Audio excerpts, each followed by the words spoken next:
They fined me $200 for a patch of grass they measured with a ruler they brought themselves, 3 days after I buried my father. I still remember the sound of their clipboard snapping shut, like a gavel meant for grief instead of justice. Welcome to my channel. I'm David, a civil engineer out of Colorado Springs, who tells true HOA stories where paperwork meets power and one person fights back by the book. If you're new here, I'd appreciate a quick subscribe. It helps keep these cases coming. And tell me, where are you watching from tonight? I was still sorting through my dad's old blueprints when the first notice arrived. Violation 14B. Lawn overgrowth, $300 fine, payable within 10 days. The photo they attached was time-stamped 2 hours before sunrise. My father had built half this neighborhood 30 years ago, before the HOA even existed. He'd call them paper sheriffs with no dirt under their nails. Losing him was one kind of ache. Losing his house to a board obsessed with control was another. He'd left it to me and my sister, our last link to his work and his stubborn kind of pride. I'd promised him, over his hospital bed, that I'd never sell, no matter what developers offered. That promise was the only thing keeping me steady when the next notice came. Trash bins visible for more than 15 minutes after pickup, $150. Then, peeling mailbox paint, $100. Within a month, I'd racked up $1,200 in total. When I showed up at their office, a prefab trailer by the lake, the HOA president, Linda Avery, smiled the way politicians do when they've already decided something. "David," she said, "everyone has to play by the same rules. You engineers love structure, don't you?" I told her structure only worked when the math was honest. She laughed and handed me a printed packet labeled Mandatory Lawn Compliance Program. That night, sitting at my dad's old drafting table, I opened. At every page, half the citations referenced sections that didn't exist. Some amendments were unsigned, undated, or missing recording numbers from the county clerk. I started to feel the same pulse I got before solving a tricky load calculation, pressure balanced by precision. The next morning, I took photos of every square foot of grass, tagged with GPS and timestamps. I measured the slope, soil moisture, and the irrigation line's timer. I sent it all to the HOA by certified mail. Their reply came 3 days later. Non-compliance persists. Escalation imminent. That's when I realized it wasn't about grass. It was about control. At the next board meeting, I sat in the back while they discussed community harmony and property values. They voted to hire a private patrol company for visual inspections, meaning drive-by surveillance twice a week. When I asked if they had insurance for that liability, Linda smirked. "We're covered. You engineers worry too much." I said, "Only when the foundation's cracked." After the meeting, my neighbor Tom caught up to me in the parking lot. He was a retired city clerk, walked with a limp from a construction accident. "They fined me too," he said, holding up a letter. "Said my porch light was non-standard lumen output. They just want revenue." He offered me his old filing cabinet filled with HOA documents he'd requested over the years under the state's Open Records Act. That night, I started sorting them. 37 binders, all labeled by year, minutes, budgets, amendments. Somewhere around 2016, I found a gap, missing filings, no audit reports, and a note about common area maintenance reserves. It looked like $42,000 unaccounted for. The deeper I dug, the more it smelled of quiet fraud. But you don't accuse, you verify. I called an old friend from college, Marta, a municipal attorney now. She spoke fast, always half a cent. "Ends ahead.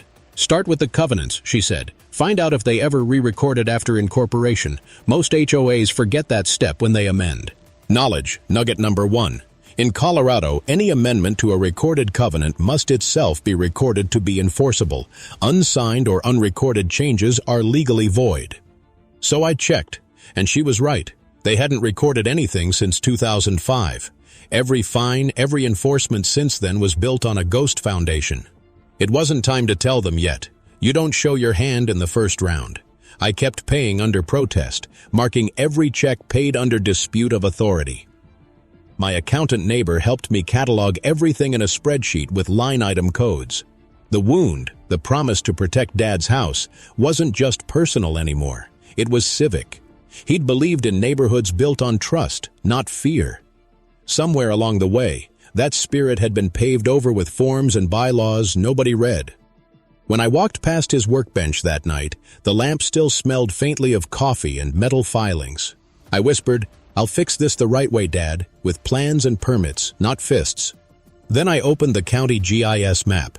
One parcel caught my eye, Lot 17B, a narrow strip of access road the HOA claimed as common property, but the deed still showed it under a dissolved developer's LLC. I printed the record, slipped it into a red folder, and circled a date. Renewal due in 30 days. That's when I knew how I'd start leveling the field. I didn't sleep much that week. Every night I'd run through the numbers again. Tax parcel IDs, transfer histories, HOA filings, until the edges of the printouts started to curl from the heat of the desk lamp. Lot 17B wasn't just a forgotten scrap of gravel. It was the access strip that all 42 homes used to reach the main road. If the deed hadn't been lawfully transferred to the HOA, then technically the HOA was crossing private land every single day. I drove to the county recorder's office on a Wednesday morning.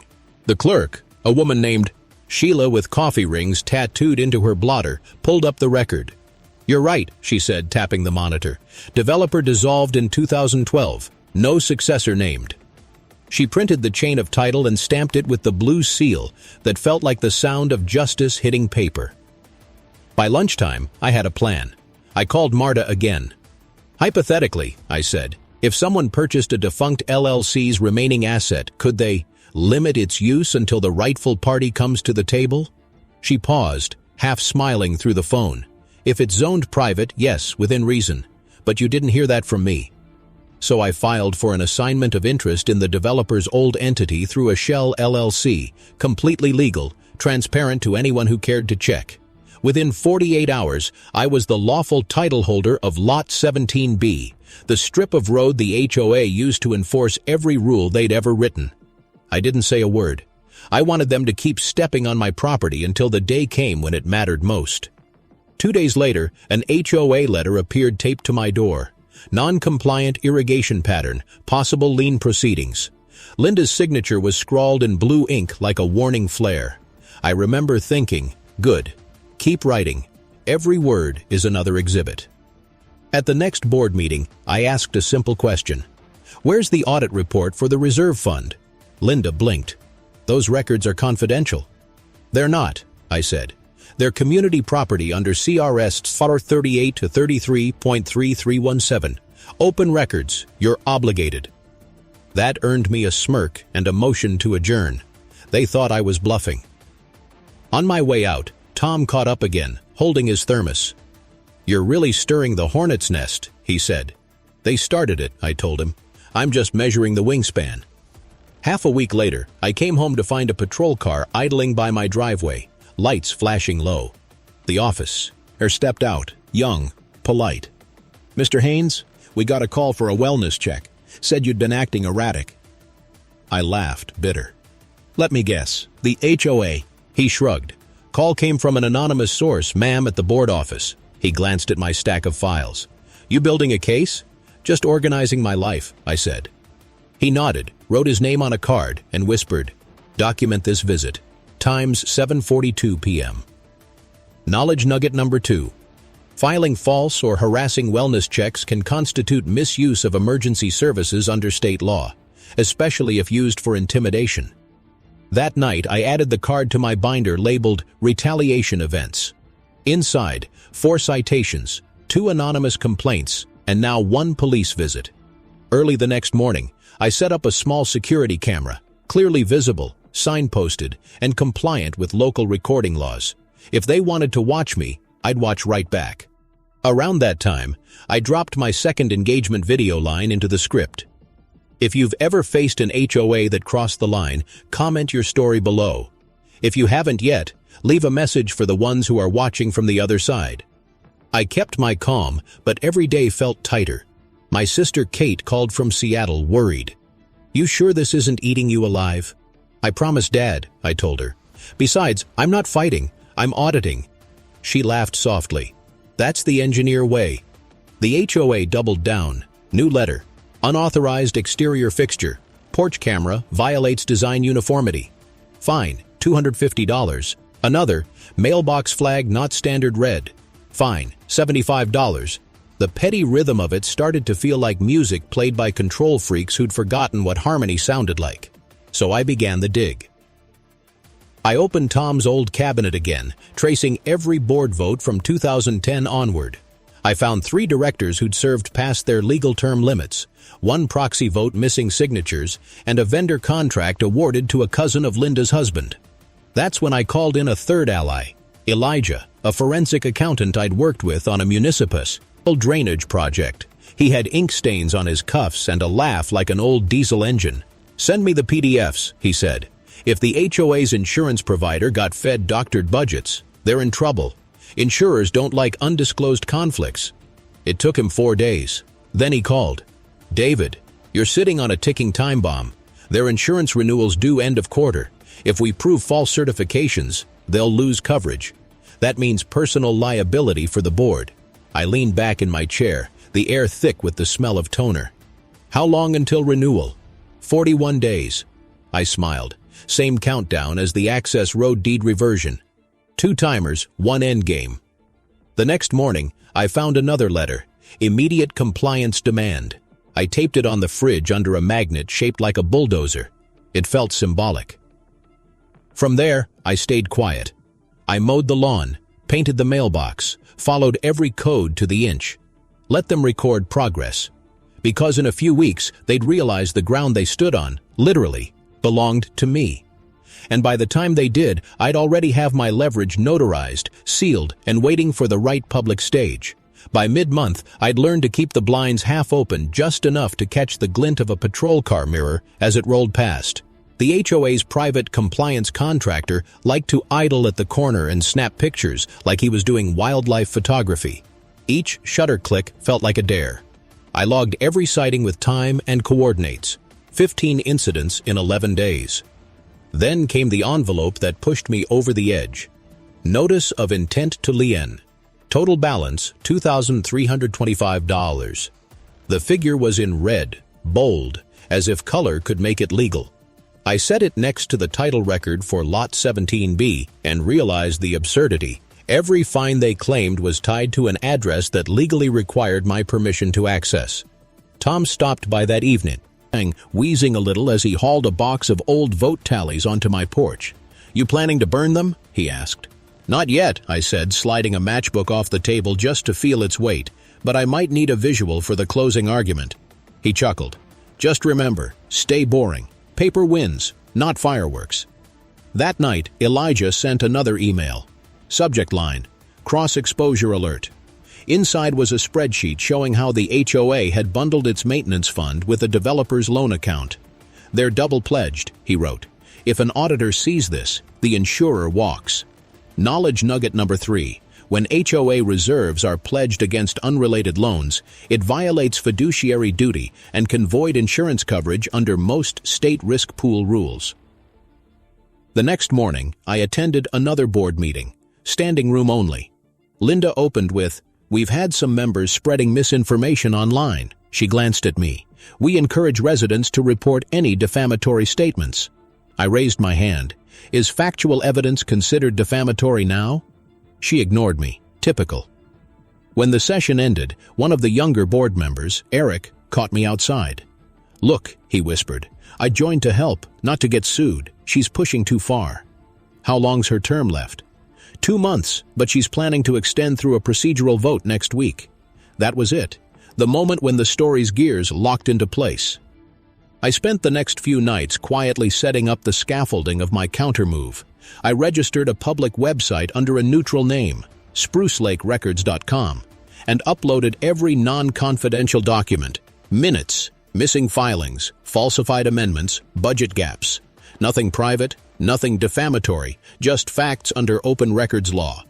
I time-stamped each upload and mailed a notice of publication to the HOA's registered agent. At the same time, I drafted a letter to the county inspector's office requesting a routine road use verification for Lot 17B. The request was boring, bureaucratic, and lethal in its precision. It forced the county to confirm in writing that the strip was privately owned and not maintained by any public entity. 2 weeks later, a clipboard-bearing inspector showed up. I met him at the edge of the gravel. "Morning," he said, flipping pages. "We're here for an access status check." "Perfect timing," I said. "That's the HOA president's SUV." He nodded as Linda pulled up, window down, ready to bark another order. The inspector lifted his badge. "Ma'am, this property is under private title pending verification. Please remain on the public right-of-way." She blinked, realizing she'd been told, by the county no less, to stay off the very road she'd claimed to control. That's when I knew the first domino had tilted. Later that day, my inbox pinged with a threat letter from the HOA's council, full of boilerplate about tortious interference and defamation. Marta reviewed it and laughed. "This isn't even properly served," she said. "Let them bark. Just keep recording everything." So I did. Time-stamped emails, certified mail receipts, even the temperature on each inspection day.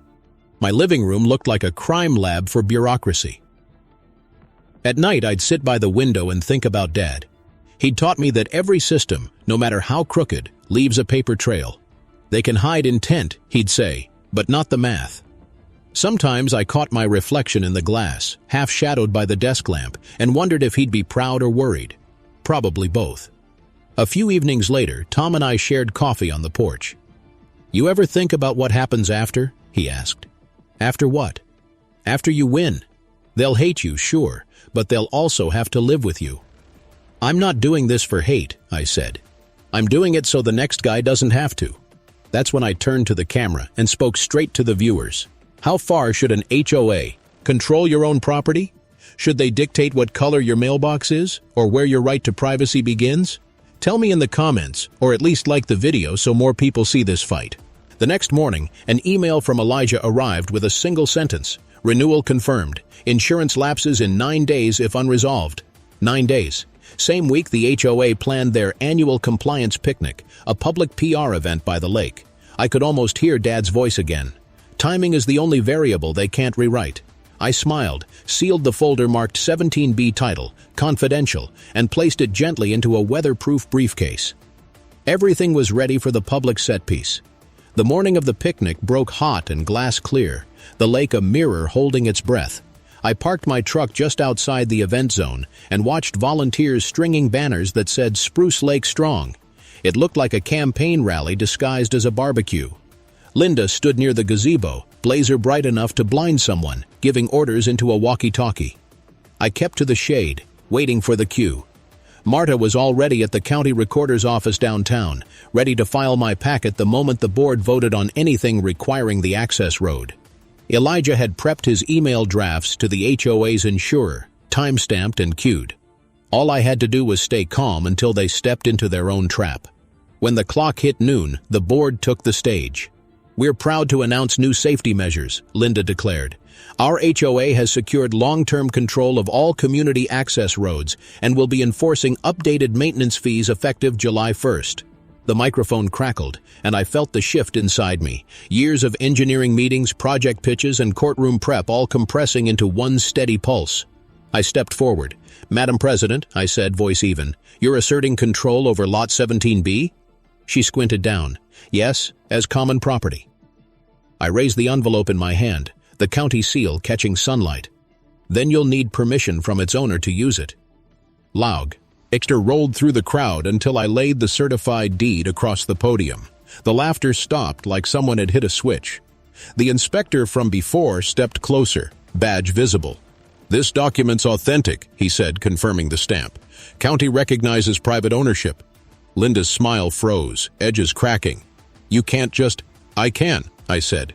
"It was abandoned property, never conveyed. Recorded last month under open LLC filings." I slid another paper forward. Elijah's audit summary. Concise and deadly. "Also, your insurer's renewal depends on valid covenants. These haven't been recorded since 2005. Gasps spread.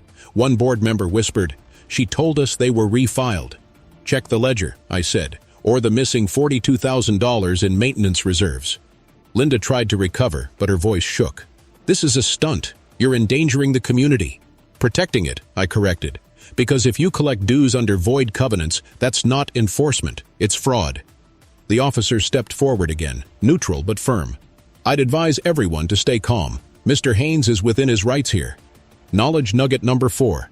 Under most state common interest community acts, any unrecorded or expired covenant loses enforceability, invalidating derivative fines or liens.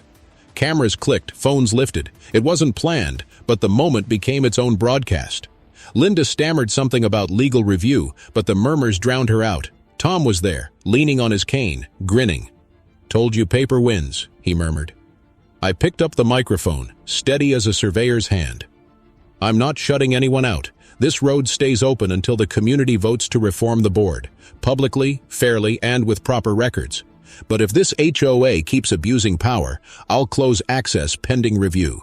Your move." That was the pivot, the first reversal. Quiet but irreversible. I didn't gloat. I packed up the documents, handed copies to the inspector, and left before anyone could turn the scene into a shouting match. Gravel crunched under my boots, a sound that felt like punctuation. By dusk, the HOA's website went dark. Someone had pulled the admin access, likely the panicking treasurer. I sat on my porch, coffee cooling, and waited for the aftershocks. They came fast. Anonymous emails accusing me of sabotage, letters promising lawsuits that never arrived, whispers about me owning the street.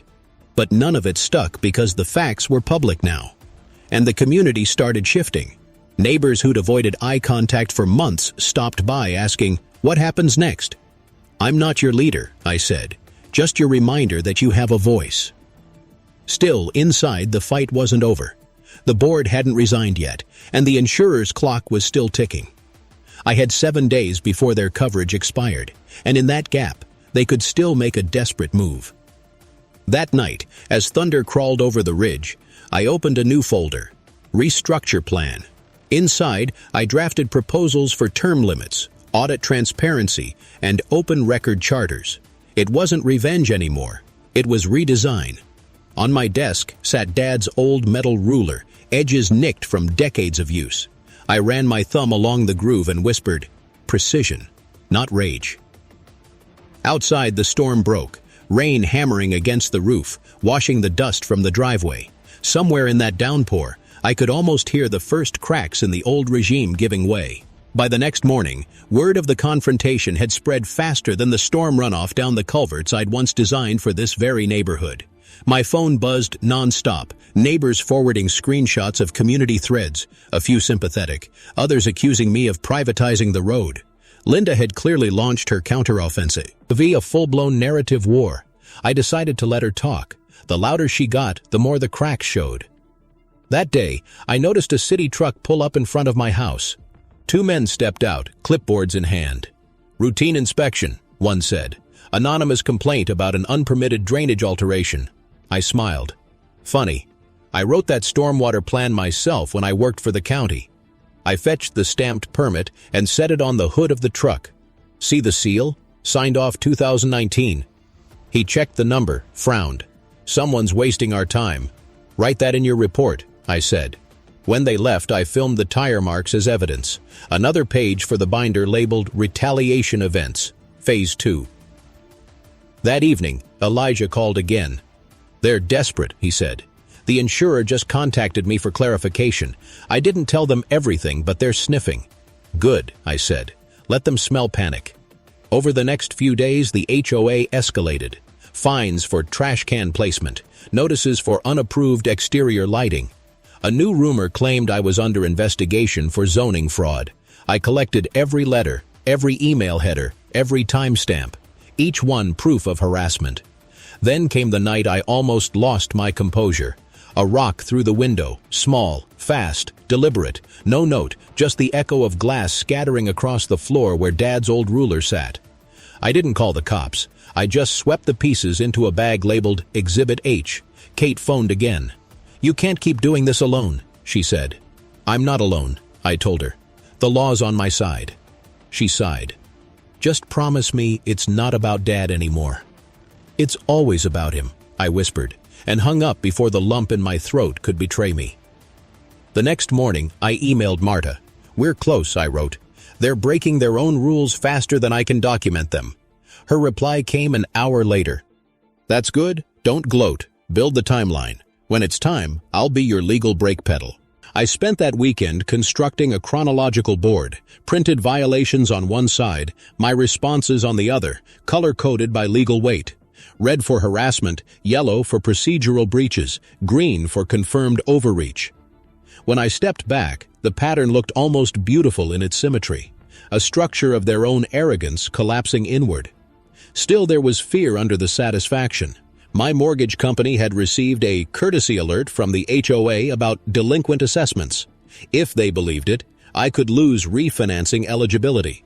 So I called my lender, faxed the recorded deeds, and documented the call. Knowledge nugget number 5. False lien notices or debt misrepresentations to third parties can violate the Fair Debt Collection Practices Act, FDCPA, and expose HOA boards to federal penalties. That night, I hit record on my camera again. Fines for garbage bins, fines for lights, fines for paint, all stacked to break homeowners into silence. Tell me, folks, when does regulation become harassment? When should an HOA lose its power to police your peace? Drop your thoughts below. It wasn't rage, it was focus, the kind Dad had taught me when troubleshooting a foundation crack. Small moves, steady pressure, wait for the shift. By Monday morning, I had the proof compiled. The insurance lapse was in 3 days. I printed 2 copies of everything, one for Marta, one for the county ombudsman. And as I sealed the envelopes, a final letter slid under my door. Notice of suspension of community privileges, effective immediately.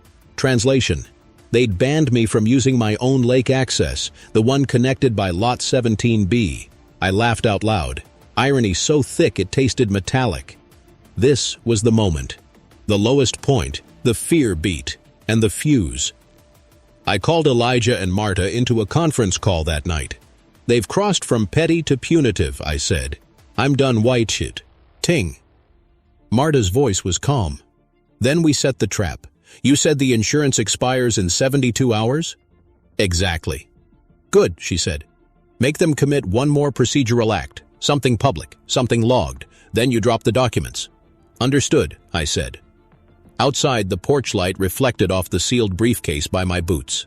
The same one holding the title to their road, the timeline of their misdeeds, and the audit that would end them. I reached down, clicked the latch shut. The sound echoed like a verdict. 3 nights before their insurance expired, Linda scheduled an emergency meeting. The email subject line read, "Mandatory compliance session, all members required." It was bait, and I knew it. Tom called right after it went out. You going? Oh, I'm going, I said, flipping through my binders. But not to argue. He laughed, wheezy as ever. You're bringing that briefcase, aren't you? It's the only truth I need. The meeting was set in the community clubhouse, a space built on a foundation my father had once inspected himself. I arrived early, just as the fluorescent lights buzzed awake. The air smelled like burnt coffee and damp carpet. Board members whispered near the front table, their voices clipped, panicked. Linda started the meeting with a gavel tap sharp enough to make the room flinch. Mr. Haynes, she said before anyone could sit, you are currently suspended from all community privileges. Your presence here is out of order. I smiled and set the briefcase on the table. Actually, ma'am, I'm standing on my own property. Lot 17B extends 21 feet into this hall's access corridor. Check the plat map. Murmurs erupted. She turned pale. That's absurd. Recorded, I said evenly. And tonight, before you proceed, I'd like to introduce 2 guests. I gestured toward the doorway where Marta and Elijah stepped in. Marta in a Tylos, red navy suit, Elijah holding a laptop bag like a weapon of data. Behind them, Officer Daniels, the same cop from the wellness check, entered quietly and leaned against the back wall. The room went dead quiet. Marta spoke first. We're here as observing counsel and as community members' representatives. You've announced fee increases without valid quorum or recorded authority. Proceeding tonight could expose this board to personal liability. Linda tried to laugh. You're grandstanding. Elijah placed a printed spreadsheet on the table. Here's the insurer's underwriting notice. You misrepresented reserve balances by $42,000. They've suspended coverage pending review. A bead of sweat traced down Linda's temple. "This is confidential." "Not when residents' money's involved," Marta said. "Open Record Statute, subsection 317, public disclosure applies." Officer Daniels cleared his throat. "Just making sure everyone here knows I'm recording, per state one-party consent law." "Continue." "It was surgical, the dismantling of a structure built on arrogance." Then I pulled the final piece, a notarized letter authorizing conditional restriction of Lot 17B until a governance audit was complete. "This road," I said, voice steady, "remains open for emergency and resident access only. HOA operations, maintenance trucks, security patrols are temporarily suspended. You've operated unlawfully on private property for 9 years." The room erupted. Some board members shouted, others packed their papers. Linda tried to grab the mic again, but the officer raised his hand. "Meeting's over, ma'am. You need to vacate until legal counsel advises otherwise." I gathered my documents, slid them back into the briefcase. Visual beat number 1, the metal latch snapping shut under fluorescent glare, a sound like the first clean break of justice. As I walked out, cameras followed. Not media, just neighbors, half shocked, half cheering. One older woman caught my arm. "Your father built this place," she whispered. "He'd be proud you're rebuilding its backbone." I namandarate. Awed, throat tight. That night, the HOA's Facebook page locked down. By morning, 2 directors had resigned. One had posted an apology, and the insurer's public record showed policy under review. I didn't post or gloat. I just sat on the porch, rain dripping from the eaves, and stared at the quiet street. "Where does power end and stewardship begin?" I asked out loud to no one but the camera. "When someone writes the rules, who writes theirs?" Tell me below. Should board members face personal liability for misuse of authority, or should it stay within civil fines? What precedent should we set for communities like ours? The comments exploded that night. Hundreds of stories, neighbors from across the country sharing their own battles with HOAs gone rogue. It wasn't victory yet. The reform deal still had to be forged, but the ground had shifted. For the first time, the board needed me to negotiate peace. And I already knew the terms. By Tuesday afternoon, Linda's resignation email hit every homeowner's inbox. 4 sentences of sterile damage control ending with "effective immediately." No apology, no explanation, just retreat. But she wasn't the only one unraveling. The treasurer and secretary followed within hours. The HOA that had once barked fines now had no quorum, no insurance, and no authority to enforce anything. Still, chaos isn't reform, it's vacuum. And a vacuum always pulls something back in unless you fill it with purpose. So that night, I drafted a plan to replace punishment with transparency. It started with a single page titled "Proposed Interim Committee for Governance Reform." I laid out 3 bullet points: term limits, 2 consecutive years, mandatory rotation, open record policy, all financials posted online monthly, independent audit requirement every fiscal year. The next morning, I walked the printed proposal to Tom's porch. He looked at citations, overthrew his bifocals. "Looks like a constitution," he said. "More like a firewall," I told him. "Stops the same malware from reinstalling." He laughed until he coughed. "You've got my vote." By Thursday, the county ombudsman sent an official notice confirming my temporary custodianship of Lot 17B and advising an interim board election within 30 days. That letter, embossed, sealed, lawful, was the quiet confirmation that I hadn't just fought. I'd won by their own book. But the board's remnants still tried one last stunt. Late that night, a new website popped up under the domain Spruce Lake Committee. .net claiming I was illegally profiting from public assets. I could almost smell Linda's phrasing behind it. Instead of responding, I sent it to Elijah. He traced the IP to a personal laptop registered under the HOA's former IT vendor, paid through the same unrecorded reserve fund. The next morning, the insurer's investigation team subpoenaed their records. The dominoes were falling exactly as planned. Visual beat number 2. I printed the ombudsman's letter and taped it over the hole where the rock had broken my window, a symbol that legality had replaced intimidation. That afternoon, I recorded another update. Developers, inspectors, HOAs, they all talk about community standards. But tell me this, should transparency be voluntary or mandatory? If you were writing your neighborhood's rules from scratch, how public would you make the books? The comment section became a debate forum overnight. Some argued for privacy, others for total openness. And somewhere in that noise, I realized the story had already escaped me. It belonged to everyone who'd ever gotten a bogus fine or a 3 a.m. notice taped to their door. Around 9 p.m., my phone buzzed with a call from Marta. "They want a meeting," she said. "Who?" "The remaining board members. They're ready to negotiate reform in exchange for you returning control of Lot 17B. Reversal number 2 had arrived. The next morning, we met in the same community room, stripped of banners and authority. The air was thick with humility and burnt coffee again. Linda wasn't there. Her chair sat empty. Across from me sat Eric, the younger board member who'd warned me before. "We want peace," he said. "The community's scared. We can't keep this up." "I don't want chaos either," I said. "I want accountability." So we laid it out. My conditions: full financial audit by an independent firm, rotation of officers, open public voting, and a recorded ethics clause requiring recusal for any conflicts of interest. In exchange, I'd sign a recorded easement granting the HOA non-exclusive right to the access road, perpetual, free, and lawful, as long as they followed those reforms. It wasn't vengeance. It was architecture, a structure built to last. When we were done, Eric extended his hand. "You could have burned us down," he said. "You chose to rebuild."